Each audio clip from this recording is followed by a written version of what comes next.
Kaya nyo pa bang magkaroon ng isa pang Tulfo sa Senado? Yan ang balita kanina mga kotsero dahil sa isang lumabas na survey na it seems to point na meron pang isang Tulfo na posible rin pumasok sa Senado. Yan mga kotsero, pag-usapan natin yan maya-mayang konti lamang, pero as usual mga kotsero, bago natin gawin yan, tayo muna yung magsha-shoutout sa ating mga kaibigan sa Sendwave!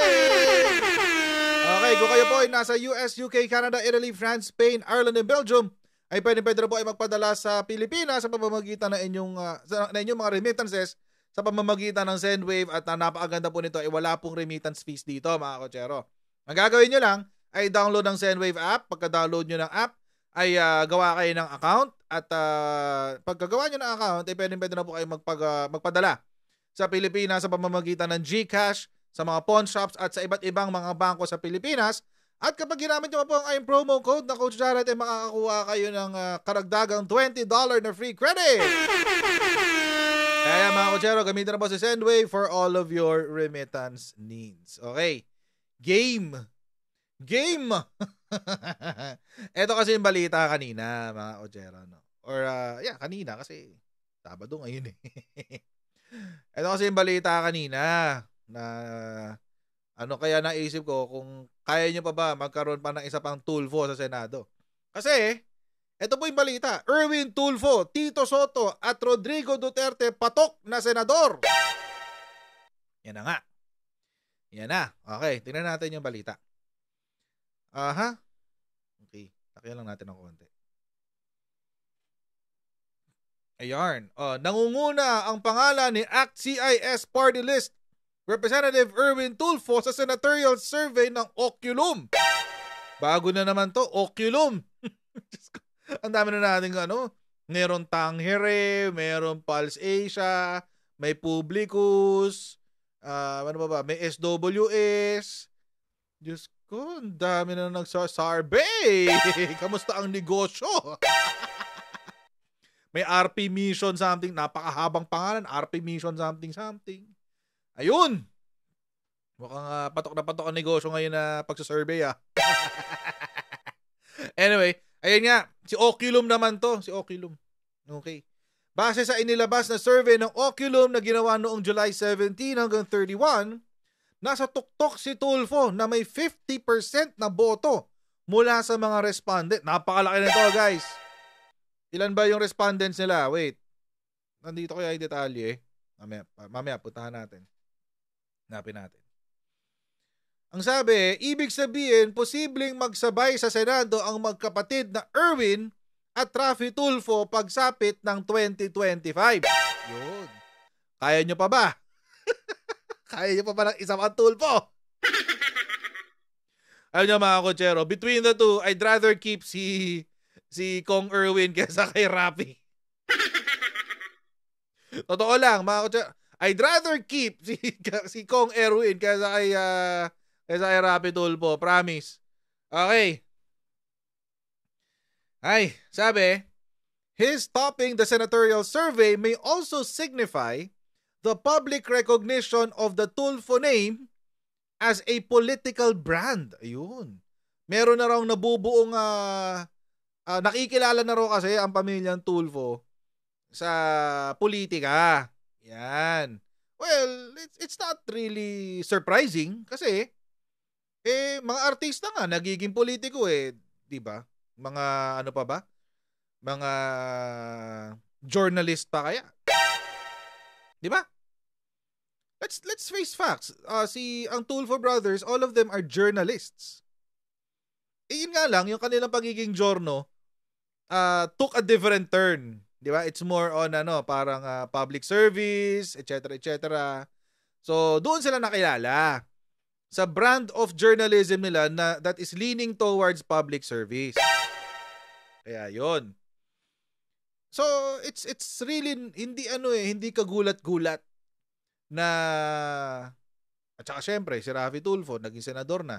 Tapos si Kong Erwin has been, pinasok na rin niya yung politika nung naging DSWD secretary siya. So, hindi ba yung kapatid din nila is a congresswoman if I'm not mistaken? So, yun. So, it's pretty obvious naman na doon talaga yung direction nila.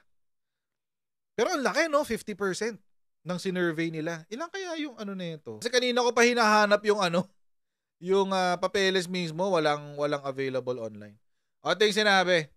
The poll had yung survey ng Oculum had 1,200 respondents. So, ibig sabihin, out of 1,200, 50% ang may gusto kay Sec Erwin o kay Congressman Erwin. So, that's 600 respondents. 300 respondents each from Metro Manila, the rest of Luzon, Visayas, and Mindanao. The specific areas were randomly selected through a computer-assisted tool. Okay. So, yun daw yung ginawa. So, 50% mga kotseros, 600 out of 1,200 na si Narbe yan ang nagsabi, boboto namin si Erwin Tulfo kapag pag tumakbo siyang senador. O, diba? Lakas! O, samantala, nasa ikalawang pwesto naman si dating Senate President Vicente Soto III na may 48%. Well, that's expected. Diba? Kasi kilala na siya sa, sa Senado, sa politika. O, ito yan, dating artista. O, diba? Artista pa rin hanggang ngayon. So, nagta-transition talaga. Habang sumisikat ang isang tao, nagkakaroon ng interes sa politika. Hindi ko lang kung bakit. Dumi-dumi ng politika eh. Pero bahala sila na lang. Bahala sa buhay nila. Ikatlo naman si dating Pangulo Rodrigo Duterte na may 39%. Ayan. Sa ibang surveys, nagna-number 1 si FPRRD. Pero dito, third place siya. Pangatlo siya dito sa survey na to. Tapos, eto, pasok din sa Magic 12 sina Pia Cayetano, Bato de la Rosa, Ping Lacson, Vico Soto. Vico Soto talaga? Oh, really? Really now, Vico Soto? Okay. At TV host Willie Revillame. Ito parang wala naman yata interest si Willie na politika. So, yun, Magic 12. Tapos kasama rin din daw nila doon si Doc Willie Ong, Lito Lapid. Seriously, Lito Lapid? Naman. At Manny Villar na may tig 27%. Dating Senador Manny Pacquiao na may 24%. Okay, so ilan yan? 3, 4, 5, 6, 7, 8, 9, 10, 11, 12. Pang 12 si Manny Pacquiao. Talaga? Lito Lapid pa rin. Bakit ganun? Bakit may Lito Lapid? But anyway, kung trip niyan, bahala kayo. Bahala kayo, trip niyan eh. Puntahan ngayon natin to, yung mga taong pinili. So, expected, and actually, what I was expecting is si FPRRD would be number 1. Bakit? Kasi for yung mga ibang surveys, for the past few months, kapag sa senatorial slate ang pinag-uusapan, naging number 1 si FPRRD. But this time, pangatlo siya. So, that's an interesting development. It's an interesting development, mga kotsero. Bakit? Kasi, what does it say about the Duterte brand naman of a politician? Yun naman ang isipin mo dyan. What does it say about it? Diba? Yung mga dating number 1, biglang nag-number 3. Or baka baka specifically lang kay FPRRD. Probably because, din nga, baka ang factor dyan is matanda na, pagpahingahin na, total naman, retired na raw siya, etc. etc. And I think, kung yun ang sentiment ng karamihan, I would understand that. I feel the same. I feel the same, mga kotsero. Although alam naman natin, ako supportive ako sa kay FPRRD, supportive ako of VP Sara. But in terms of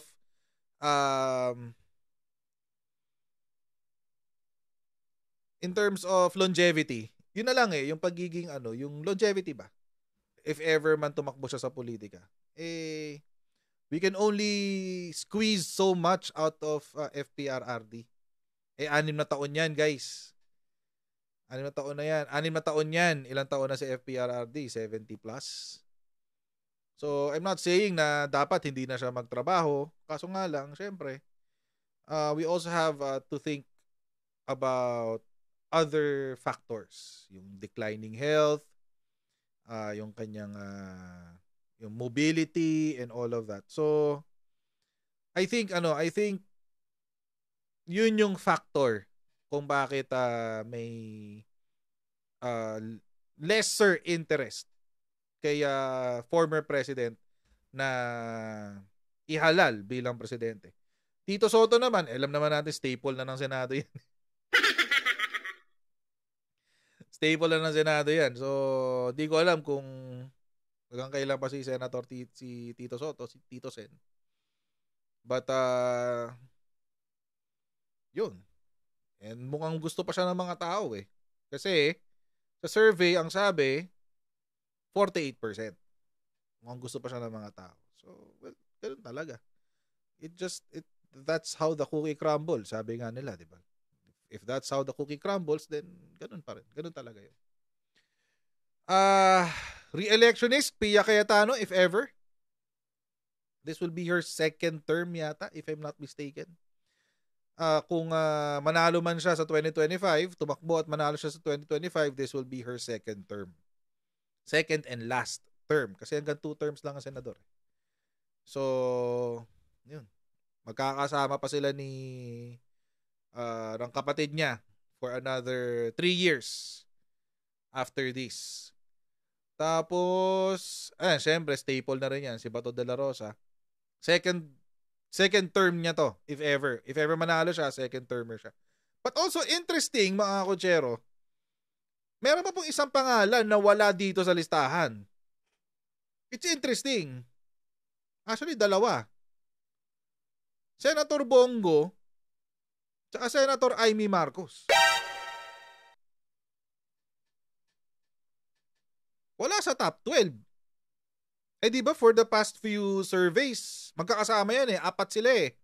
Si Francis Tolentino, Bato de la Rosa, Bongo, tsaka Senator Amy. 4 yan lagi magkakasama. Pero this time, wala. Si Senator Amy Marcos, wala si Bongo, at wala si Francis Tolentino. So what does that say? We don't know. Baka wala sila dun sa mga pinagpipilian, di ba? Or hindi sila top of mind. And that's not a good sign for the 3 of them. Hindi natin alam kung paano ginawa yung survey. Pwede kasi na fill in the blanks, di ba? Pwedeng fill in the blanks, pwedeng multiple choice. Pili ka ng 12, ito yung mga pangalan, pumili ka ng 12, etc. etc. Pwedeng ganun. If the former, kung yung fill in the blanks, o sinong gusto mo maging senador, o sulat mo dyan, o di ba? Tulfo, Lacson, etc. etc. Soto, Duterte, etc. etc. Yun. Posibleng meron talaga mga mamimiss. But I doubt it is fill in the blanks. Feeling ko hindi fill in the blanks to. So, this is interesting. This is an interesting development, mga kotsero. Si Bongo, Francis Tolentino, tsaka Senator Amy ay wala sa listahan ng top 12. Baka nasa lower sila. Siguro mga 15, 16, 17. Ganun. Or 13, 14, pababa. So, it's an interesting development. Ping Lacson, of course, alam naman natin, staple na yan. Tsaka, nagpapaka-active siya sa social media eh. So, most probably, meron talagang kailangan magkaroon siya ng top of mind. Diba? Vico Soto, we don't know. Kaya ako na-surprise kasi, we don't know yet kung anong direksyon nitong batang to. Di ba? Second term na niya as mayor ng Pasig. So, 2 terms na siya. This is his second term. We don't know if sa 2025, tatapusin niya yung kanyang third term Kasi mayors hanggang 3 terms lang yan. After nun, wala na. Pahinga ka ng isang term, tapos pwede kang bumalik after. So, 3 terms lang yan. So, hindi natin alam kung mag-aala Yorme na after 1 or 2 terms, si Yorme nga parang 1 term lang na mayor. After 1 or 2 terms, mag-pursue na siya ng higher office. We don't know. I think it will depend sa kung gaano ka-receptive ang tao sa kanya. Coming from ang magiging challenge ni Vico Sotto is this. He's very, very, very, very much associated with the opposition. If this was 2013 or 2014, okay lang yun. Walang problema doon. Kaso, hindi na tayo, it's been what? 10 years? Since the last na merong Aquino na nakaupo. It's been 10 years eh. So, kung ganon, marami na rin nagbago, nasira ng sobra-sobra, nawasak ang kredibilidad ng yellow movement. Wala na yan. At yun yung, I think that will be the primary challenge for Vico Sotto. Paano niya maitatawid yung sarili niya mula sa pananaw ng mga tao na, ay hindi, opposition ka eh. Hindi, dilaw ka eh. Yan. Yun yung magiging primary challenge ni Vico Sotto. Lalo na nga ngayon na merong, well, let's face it, there's really hate against the Dilawan. It's really hate. And it's palpable. Dama ng taong bayan yung galit. Kasi, ikaw ba naman, 30 plus years kang niloko eh. Diba? So, yun ang magiging challenge na kung kasi sa local, madali yan. Local lang yan. Konti lang kukumbinsihin mo dyan. Eh.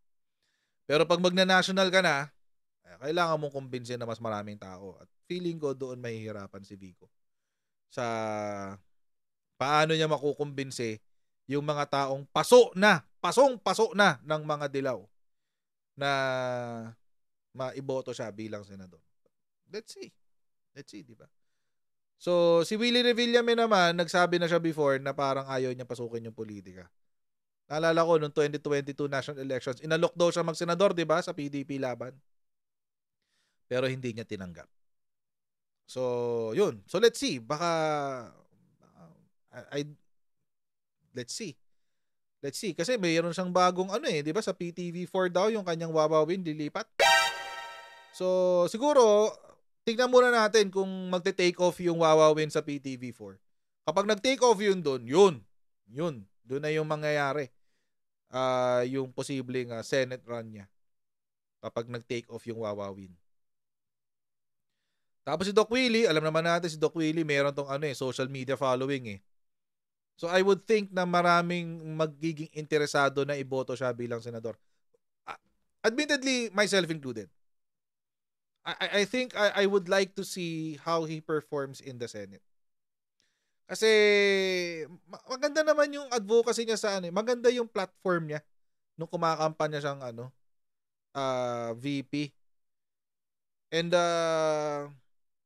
sans Sara Duterte, kung walang Sara Duterte nun, I would actually consider voting for Doc Willie.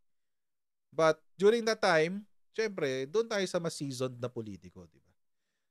Tsaka mas may experience sa executive. So, Sara Duterte tayo. Kaya yun. So, kapag senator, I would consider si Doc Willie. So, sana, I hope he runs for Senate. Diba? Malaki naman yung following niya sa social media. So, I think that will make the difference. Lito Lapid, Manny Villar, ito mga ancient na to. Mga ancient na to sa politika. So, let's see kung anong nangyayari dyan. Manny Pacquiao, ito. Tingnan natin kung makakayanin pa niya magkaroon ng comeback. Kasi, alam nyo mga kutsero, tanggapin man ni Manny Pacquiao o hindi, pero talagang nasira siya dito sa 2022 elections. Nasira po talaga siya. Tanggapin man niya o hindi. But it is true. Nasira po siya dito sa 2022 elections. Lumabas yung mga bagay na na hindi